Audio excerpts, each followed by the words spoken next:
So everybody is talking about your physical transformation, as we know అవునండి. that. So emotional transformation విషయానికొస్తే for this movie, so what kind of a things you faced and what emotional transformation happened to you?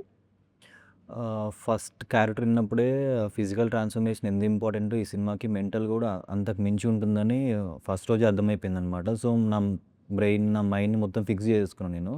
And then స్లోగా ఆ క్యారెక్టర్‌ని character మీద workshop జేయడం గానీ, study జేయడం గానీ చేస్తున్నప్పుడు ఆ character డెప్త్‌లోకెళ్ళిపోయాను.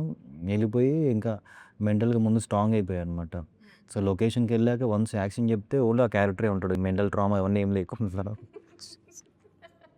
Yeah! Okay. That's fine. హ్మ్. సో మీరు మెంటలీ ఎంత ప్రెప్ అయినా కూడా హ్మ్. మనం ఎప్పుడైతే ప్రాక్టికాలిటీ విషయానికొస్తే ఆబ్వియస్లీ ఎంత స్ట్రెంగ్త్ ఉన్నా కూడా ఏదో ఒక పాయింట్‌లో you feel like this is very beyond the bar or beyond the limits అనిపిస్తుంది. హ్మ్. అనే మూమెంట్ ఏదైనా అనిపించిందా డ్యూరింగ్ షూట్?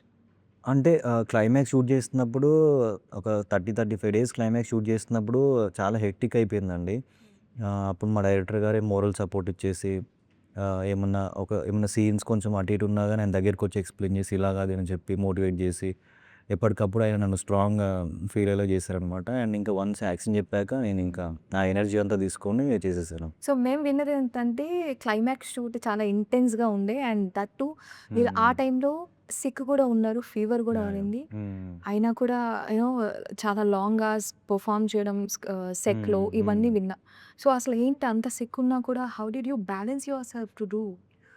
అదే అండి. ఎందుకంటే ఇప్పుడు ఇంత పెద్ద స్పాన్ ఉన్న మూవీ అండ్ ఇంత పెద్ద ప్రొడక్షన్ వాల్యూస్ ఉన్నాయి. నేను ఒక్కరోజు నా వల్ల స్పాయిల్ అయినా గానీ నాకొక రిగ్రెట్ లాగా ఉంటది.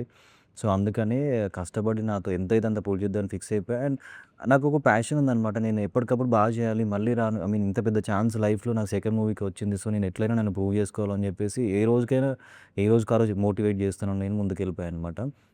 సో, అంతే బాలేనప్పుడు మా డైరెక్టర్ గారు అర్థం చేసుకొని నాకు ఒక రోజు, 2 రోజులు బ్రేక్ ఇచ్చేసి, ఏం కాదని చెప్పి కూల్‌గా ఒకరోజు అంటే ఫీవర్ అనమాట. షూట్ క్లైమాక్స్ చేస్తున్నప్పుడు బాడీ అంతా చలికి ఇట్లా ఇట్లా షివర్ ఓహ్ మై అయిపోయిందనమాట. గాడ్! యాహ్!